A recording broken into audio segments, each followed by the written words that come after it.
आइए दोस्तों, ये पहला सवाल देखते हैं। 12 पुरुष अथवा 15 महिलाएं किसी कार्य को 30 दिनों में पूरा कर सकते हैं, तो 7 पुरुष और 10 महिलाएं मिलकर उस कार्य को कितने दिनों में पूरा करेंगे, ये हमें बताना है दोस्तों।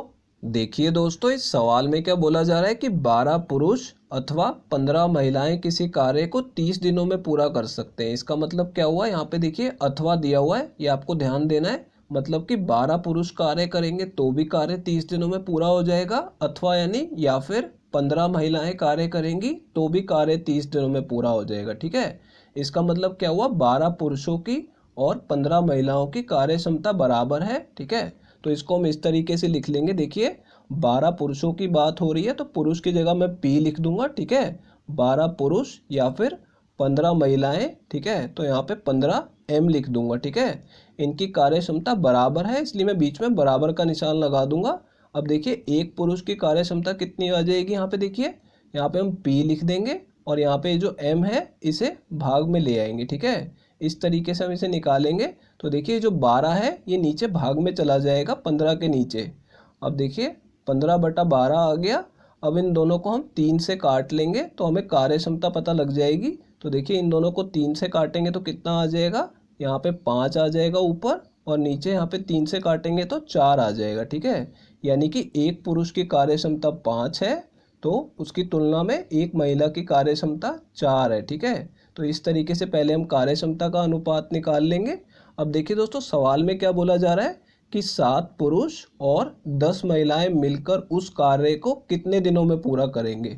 तो दोस्तों यहाँ पे किस कार्य की बात हो रही है, जो कार्य 12 पुरुष करते हैं 30 दिनों में या फिर 15 महिलाएं 30 दिनों में करती हैं। ठीक है, तो यहाँ पे देखिए इसका आंसर कैसे निकालेंगे। पहले हमें वो कार्य लिखना होगा, यानी कि टोटल वर्क लिखना होगा, और फिर उसे इन लोगों की कार्य क्षमता से भाग करना होगा, यानी कि एफिशिएंसी से भाग करना होगा। ठीक है, तो देखिए कुल कार्य कैसे निकालेंगे।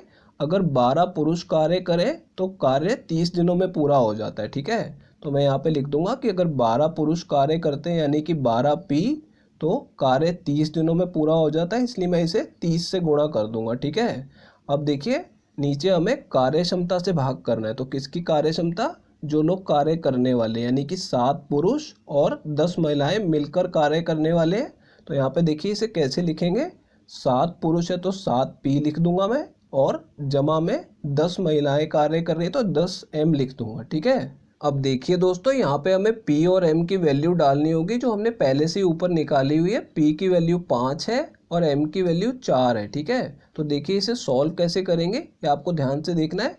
यहाँ पे देखिए इन तीनों को गुणा किया जा रहा है, तो मैं यहाँ पे सीधा P की वैल्यू लिख सकता हूँ। तो यहाँ पे मैं लिख दूंगा 12 गुणा 5, यानी P की वैल्यू 5 है, और गुणा में 30 लिख दूंगा। ठीक है, लेकिन ध्यान से देखिए नीचे यहाँ पे जमा का निशान है, तो यहाँ पे मुझे 2 स्टेप ना लिखने पड़े तो मैं इसे यहीं पे जमा कर लूँगा। ठीक है, तो देखिए 7P कितना हो जाएगा, 7 गुणा 5 यानी कि 35 आ जाएगा। ठीक है, और यहाँ पे 10 गुणा M है यानी कि 10 गुणा 4 यानी कि 40 आ जाएगा। ठीक है, तो इन दोनों को यहीं पे जमा कर लेंगे तो 40 जमा 35 कितना आ जाएगा, 75 आ जाएगा। ठीक है, तो ये मैंने एक स्टेप बचाने के लिए यहीं पे जमा कर लिया। ठीक है, अब देखिए यहाँ पे 5 से इसे काटेंगे तो ये 15 पे कट जाएगा। ठीक है, और 15 से 30 को काट देंगे तो ये 2 पे कटेगा। अब दोस्तों इन दोनों को गुणा करेंगे तो कितना आ जाएगा, 24 आ जाएगा, यानी कि 24 दिनों में वो कार्य पूरा हो जाएगा।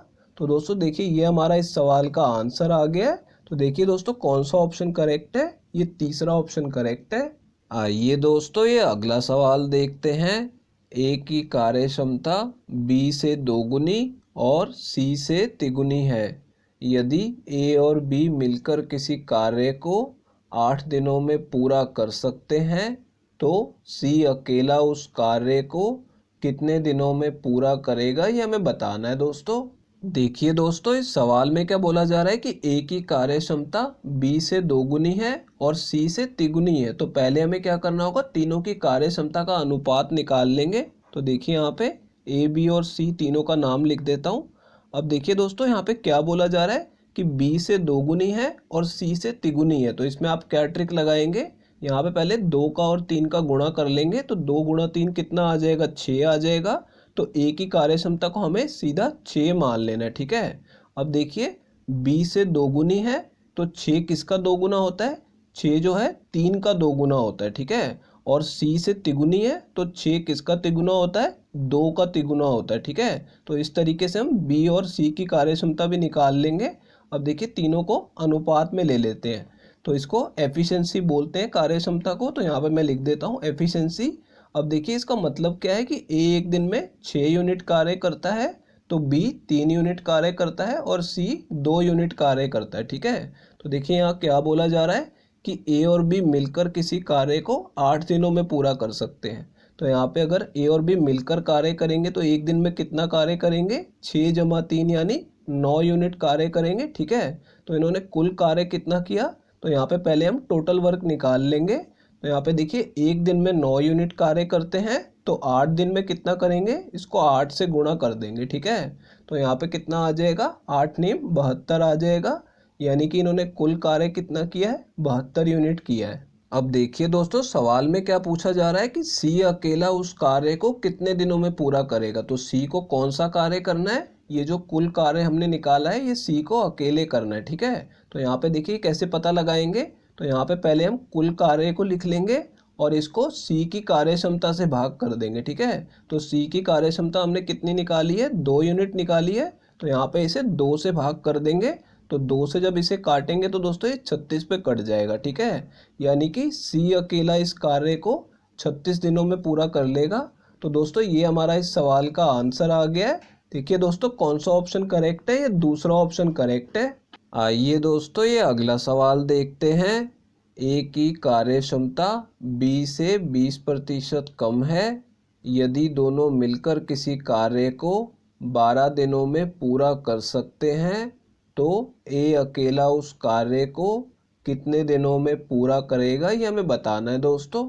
देखिए दोस्तों इस सवाल में क्या बोला जा रहा है कि ए की कार्य क्षमता बी से 20% कम है। तो यहाँ पे पहले ए और बी लिख दूंगा मैं आपको समझाने के लिए। देखिए यहाँ पे क्या बोला जा रहा है कि ए की कार्य क्षमता बी से कम है तो पहले बी की कार्य क्षमता को हमें 100 मानना होगा। अब देखिए अगर बी की कार्य क्षमता 100 है तो ए की कार्य क्षमता इससे 20% कम है, यानी कि 20 कम है।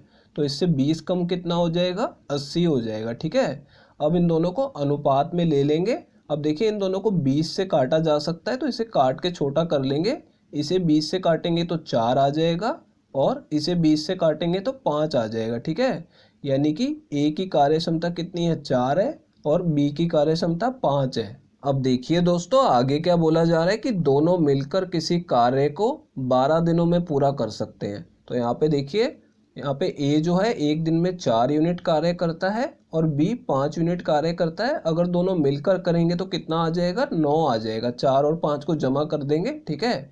यानी दोनों एक दिन में 9 यूनिट कार्य करते हैं और उन्होंने किसी कार्य को 12 दिनों में पूरा किया है। तो यहाँ पे हम कुल कार्य निकाल लेंगे, यानी कि टोटल वर्क कितना किया है, एक दिन में वो 9 यूनिट कार्य करते हैं और 12 दिन में कितना किया होगा, तो इसे 12 से गुणा करके देख लेंगे। तो देखिए 12 में कितना आ जाएगा, 108 आ जाएगा। यानी कि उन्होंने कितना कार्य किया है, 108 यूनिट कार्य किया है।